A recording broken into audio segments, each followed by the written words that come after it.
আজি আমাৰ তিনিচুকীয়া জিলাৰ তিনিচুকীয়া বিধানসভা সমষ্টিত মহিলা উদ্যমিতা আঁচনিৰ ধন বিতৰণ হ'ল।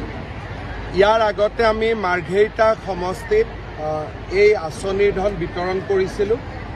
নৱেম্বৰ ডিচেম্বৰ মাহৰ ভিতৰত আমি তিনিচুকীয়া জিলাৰ বাকীকেইটা সমষ্টিতো এই আঁচনিৰ ধন বিতৰণ কৰিম।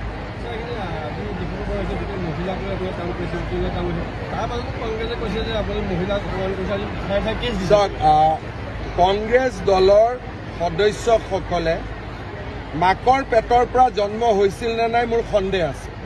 তেওঁলোকে কিবা মেচিনৰ পৰাই জন্ম হৈছিল নেকি?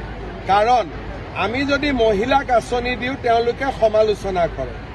কোনোবাই নিজৰ মাকক আঁচনি দিলে সমালোচনা কৰিব নেকি? কাৰণ আমিতো সকলোৱে মাকৰ পেটৰ পৰা জন্ম লৈছোঁ।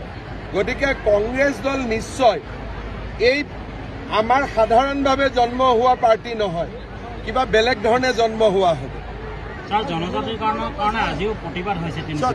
প্ৰতিবাদ হোৱাটো উচিত আৰু ন্যায্য দাবী মানুহে আন্দোলন কৰিব আৰু এই আন্দোলনটো জনজাতিকৰণৰ কাৰণে আৰু বিজেপিৰো তাত সমৰ্থন আছে। আমাৰ দলৰ সদস্য সকলো আন্দোলনত আহিব। আমিতো এই আন্দোলনত বিজেপিও জড়িত আছে। আপোনালোকে টিভিত চাব, মইতো শুনা নাই, মইতো মিটিঙতে আছিলোঁ। আপোনালোকে টিভিতে চাই ল'ব। হ'ব, ধন্যবাদ। Thank you sir.